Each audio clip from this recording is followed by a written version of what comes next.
Chapter 5 letter from Miss Mina Murray to Miss Lucy Westenra. May, my dearest Lucy. Forgive my long delay in writing, but I have been simply overwhelmed with work.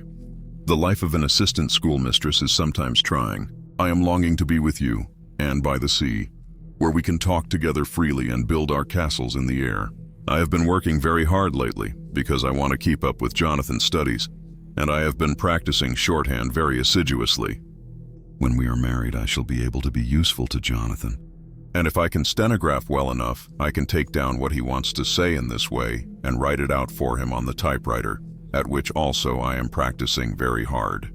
He and I sometimes write letters in shorthand, and he is keeping a stenographic journal of his travels abroad. When I am with you, I shall keep a diary in the same way.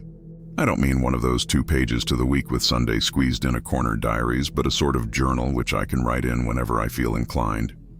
I do not suppose there will be much of interest to other people, but it is not intended for them. I may show it to Jonathan someday if there is in it anything worth sharing, but it is really an exercise book. I shall try to do what I see lady journalists do, interviewing and writing descriptions and trying to remember conversations. I am told that with a little practice one can remember all that goes on or that one hears said during a day. However, we shall see. I will tell you of my little plans when we meet. I have just had a few hurried lines from Jonathan from Transylvania. He is well and will be returning in about a week. I am longing to hear all his news. It must be so nice to see strange countries. I wonder if Jonathan and I, shall ever see them together.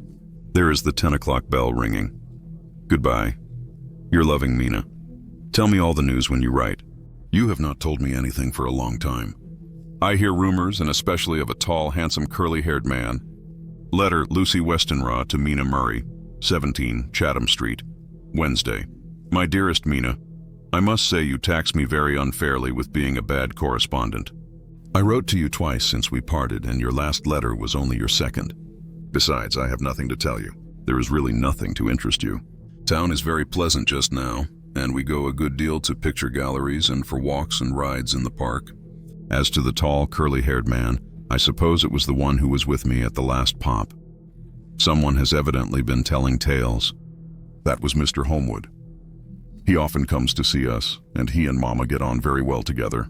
They have so many things to talk about in common. We met some time ago a man that would just do for you if you were not already engaged to Jonathan. He is an excellent party, being handsome, well off, and of good birth. He is a doctor and really clever. Just fancy, he is only 9 and 20, and he has an immense lunatic asylum all under his own care. Mr. Holmwood introduced him to me, and he called here to see us, and often comes now. I think he is one of the most resolute men I ever saw, and yet the most calm. He seems absolutely imperturbable. I can fancy what a wonderful power he must have over his patients. He has a curious habit of looking one straight in the face, as if trying to read one's thoughts. He tries this on very much with me, but I flatter myself he has got a tough nut to crack. I know that from my glass. Do you ever try to read your own face? I do, and I can tell you it is not a bad study, and gives you more trouble than you can well fancy if you have never tried it. He says that I afford him a curious psychological study, and I humbly think I do. I do not, as you know, take sufficient interest in dress to be able to describe the new fashions. Dress is a bore. That is slang again, but never mind. Arthur says that every day. There, it is all out. Mina, we have told all our secrets to each other since we were children. We have slept together and eaten together and laughed and cried together. And now, though I have spoken, I would like to speak more. Oh, Mina, couldn't you guess? I love him. I am blushing as I write, for although I think he loves me, he has not told me so in words. But oh, Mina, I love him. I love him. I love him! There, that does me good. I wish I were with you, dear, sitting by the fire undressing, as we used to sit. And I would try to tell you what I feel. I do not know how I am writing this even to you. I am afraid to stop, or I should tear up the letter, and I don't want to stop, for I do so want to tell you all. Let me hear from you at once and tell me all that you think about it. Mina, I must stop. Good night. Bless me in your prayers. And Mina, pray for my happiness. Lucy, P.S. I need not tell you this is a secret. Good night again. L. Letter, Lucy Westenra to Mina Murray. 24 May. My dearest Mina. Thanks, and thanks, and thanks again for your sweet letter. It was so nice to be able to tell you and to have your sympathy, my dear. It never rains, but it pours. How true the old proverbs are. Here am I, who shall be 20 in September, and yet I never had a proposal till today, not a real proposal. And today I have had 3. Just fancy, 3 proposals in one day. Isn't it awful? I feel sorry, really and truly sorry for 2 of the poor fellows. Oh, Mina, I am so happy that I don't know what to do with myself. And 3 proposals. But for goodness sake, don't tell any of the girls, or they would be getting all sorts of extravagant ideas and imagining themselves injured and slighted if in their very first day at home they did not get 6 at least. Some girls are so vain. You and I, Mina dear, who are engaged and are going to settle down soon soberly into old married women, can despise vanity. Well, I must tell you about the 3, but you must keep it a secret, dear, from everyone except, of course, Jonathan. You will tell him because I would, if I were in your place, certainly tell Arthur. A woman ought to tell her husband everything. Don't you think so, dear? And I must be fair. Men like women, certainly their wives, to be quite as fair as they are. And women, I am afraid, are not always quite as fair as they should be.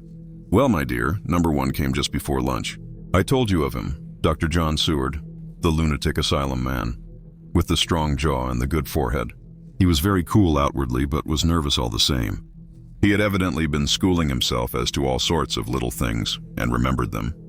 But he almost managed to sit down on his silk hat, which men don't generally do when they are cool, and then when he wanted to appear at ease, he kept playing with a lancet in a way that made me nearly scream. He spoke to me, Mina, very straightforwardly. He told me how dear I was to him, though he had known me so little, and what his life would be with me to help and cheer him. He was going to tell me how unhappy he would be if I did not care for him, but when he saw me cry, he said that he was a brute and would not add to my present trouble. Then he broke off and asked if I could love him in time, and when I shook my head, his hands trembled, and then with some hesitation he asked me if I cared already for anyone else. He put it very nicely, saying that he did not want to wring my confidence from me, but only to know, because if a woman's heart was free, a man might have hope. And then, Mina, I felt a sort of duty to tell him that there was someone. I only told him that much, and then he stood up, and he looked very strong and very grave as he took both my hands in his and said he hoped I would be happy, and that if I ever wanted a friend, I must count him one of my best. Oh, Mina dear, I can't help crying, and you must excuse this letter being all blotted. Being proposed to is all very nice and all that sort of thing, but it isn't at all a happy thing when you have to see a poor fellow, whom you know loves you honestly, going away and looking all broken-hearted, and to know that no matter what he may say at the moment, you are passing quite out of his life. My dear, I must stop here at present. I feel so miserable, though I am so happy. Evening. Arthur has just gone, and I feel in better spirits than when I left off, so I can go on telling you about the day. Well, my dear, number 2 came after lunch. He is such a nice fellow, an American from Texas, and he looks so young and so fresh that it seems almost impossible that he has been to so many places and has had such adventures. I sympathize with poor Desdemona when she had such a dangerous stream poured in her ear, even by a black man. I suppose that we women are such cowards that we think a man will save us from fears, and we marry him. I know now what I would do if I were a man and wanted to make a girl love me. No, I don't. For there was Mr. Morris telling us his stories, and Arthur never told any, and yet... My dear, I am somewhat previous. Mr. Quincy P. Morris found me alone. It seems that a man always does find a girl alone. No, he doesn't, for Arthur tried twice to make a chance, and I helping him all I could. I am not ashamed to say it now. I must tell you beforehand that Mr. Morris doesn't always speak slang. That is to say, he never does so to strangers or before them, for he is really well educated and has exquisite manners. But he found out that it amused me to hear him talk American slang, and whenever I was present, and there was no one to be shocked, he said such funny things. I am afraid, my dear, he has to invent it all, for it fits exactly into whatever else he has to say. But this is a way slang has. I do not know myself if I shall ever speak slang. I do not know if Arthur likes it, as I have never heard him use any as yet. Well, Mr. Morris sat down beside me and looked as happy and jolly as he could, but I could see all the same that he was very nervous. He took my hand in his and said ever so sweetly, "Miss Lucy, I know I ain't good enough to regulate the fixins of your little shoes, but I guess if you wait till you find a man, that is, you will go join them 7 young women with the lamps when you quit." Won't you just hitch up alongside of me and let us go down the long road together driving in double harness? Well, he did look so good-humored and so jolly that it didn't seem half so hard to refuse him as it did poor Dr. Seward. So I said as lightly as I could that I did not know anything of hitching and that I wasn't broken to harness at all yet. Then he said that he had spoken in a light manner, and he hoped that if he had made a mistake in doing so on so grave, so momentous an occasion for him, I would forgive him. He really did look serious when he was saying it, and I couldn't help feeling a bit serious too. I know, Mina, you will think me a horrid flirt, though I couldn't help feeling a sort of exultation that he was number 2 in one day. And then, my dear, before I could say a word, he began pouring out a perfect torrent of lovemaking, laying his very heart and soul at my feet. He looked so earnest over it that I shall never again think that a man must be playful always and never earnest, because he is merry at times. I suppose he saw something in my face which checked him, for he suddenly stopped and said with a sort of manly fervor that I could have loved him for if I had been free, "Lucy, you are an honest-hearted girl, I know. I should not be here speaking to you as I am now if I did not believe you clean grit, right through to the very depths of your soul. Tell me, like one good fellow to another, is there anyone else that you care for? And if there is, I'll never trouble you a hair's breadth again, but will be, if you will let me, a very faithful friend. My dear Mina, why are men so noble when we women are so little worthy of them?" Here was I almost making fun of this great-hearted, true gentleman. I burst into tears. I am afraid, my dear, you will think this a very sloppy letter in more ways than one, and I really felt very badly. Why can't they let a girl marry 3 men, or as many as want her, and save all this trouble? But this is heresy, and I must not say it. I am glad to say that though I was crying, I was able to look into Mr. Morris's brave eyes, and I told him out straight, yes, there is someone I love, though he has not told me yet that he even loves me. I was right to speak to him so frankly, for quite a light came into his face, and he put out both his hands and took mine. I think I put them into his, and said in a hearty way, "That's my brave girl. It's better worth being late for a chance of winning you than being in time for any other girl in the world. Don't cry, my dear. If it's for me, I'm a hard nut to crack, and I take it standing up. If that other fellow doesn't know his happiness, well, he'd better look for it soon, or he'll have to deal with me. Little girl, your honesty and pluck have made me a friend, and that's rarer than a lover. It's more unselfish anyhow. My dear, I'm going to have a pretty lonely walk between this and Kingdom Come. Won't you give me one kiss? It'll be something to keep off the darkness now and then. You can, if you like.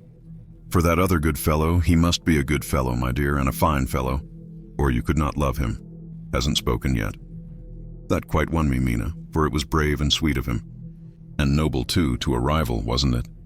And he's so sad. So I leant over and kissed him. He stood up with my 2 hands in his, and as he looked down into my face, I am afraid I was blushing very much, he said, "Little girl, I hold your hand and you've kissed me, and if these things don't make us friends, nothing ever will.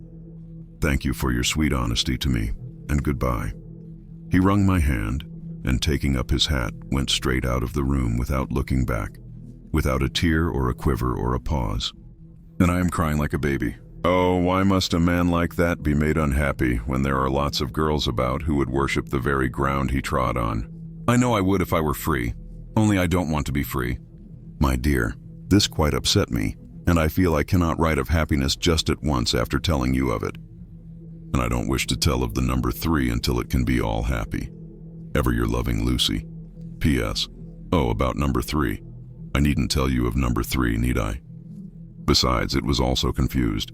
It seemed only a moment from his coming into the room till both his arms were round me, and he was kissing me. I am very, very happy, and I don't know what I have done to deserve it. I must only try in the future to show that I am not ungrateful to God for all his goodness to me in sending to me such a lover, such a husband, and such a friend. Goodbye. Dr. Seward's diary, kept in phonograph. Where mace ebb tide in appetite today. Cannot eat, cannot rest, so diary instead. Since my rebuff of yesterday, I have a sort of empty feeling. Nothing in the world seems of sufficient importance to be worth the doing. As I knew that the only cure for this sort of thing was work, I went down amongst the patients. I picked out one who has afforded me a study of much interest. He is so quaint that I am determined to understand him as well as I can. Today I seemed to get nearer than ever before to the heart of his mystery. I questioned him more fully than I had ever done, with a view to making myself master of the facts of his hallucination. In my manner of doing it there was, I now see, something of cruelty. I seemed to wish to keep him to the point of his madness, a thing which I avoid with the patience as I would the mouth of hell. Under what circumstances would I not avoid the pit of hell? Omnia Rome venalia sunt. Hell has its price. Verb, sap. If there be anything behind this instinct, it will be valuable to trace it afterwards accurately, so I had better commence to do so. Therefore, R.M. Renfield, État 59, sanguine temperament, great physical strength, morbidly excitable, periods of gloom, ending in some fixed idea which I cannot make out. I presume that the sanguine temperament itself and the disturbing influence end in a mentally accomplished finish. A possibly dangerous man, probably dangerous if unselfish. In selfish men, caution is as secure an armor for their foes as for themselves. What I think of on this point is, when self is the fixed point, the centripetal force is balanced with the centrifugal. When duty, a cause, etc., is the fixed point, the latter force is paramount and only accident or a series of accidents can balance it. Letter. Quincy P. Morris to Honor Arthur Holmwood. May. My dear Art, we've told yarns by the campfire in the prairies, and dressed one another's wounds after trying a landing at the Marquesas, and drunk healths on the shore of Titicaca. There are more yarns to be told, and other wounds to be healed, and another health to be drunk. Won't you let this be at my campfire tomorrow night? I have no hesitation in asking you, as I know a certain lady is engaged to a certain dinner party, and that you are free. There will only be one other, our old pal at the Korea, Jack Seward. He's coming too, and we both want to mingle our weeps over the wine cup, and to drink a health with all our hearts to the happiest man in all the wide world, who has won the noblest heart that God has made and the best worth winning. We promise you a hearty welcome and a loving greeting, and a health as true as your own right hand. We shall both swear to leave you at home if you drink too deep to a certain pair of eyes. Come. Yours, as ever and always, Quincy P. Morris. Telegram from Arthur Holmwood to Quincy P. Morris. 6 May. Count me in every time. I bear messages which will make both your ears tingle. Art.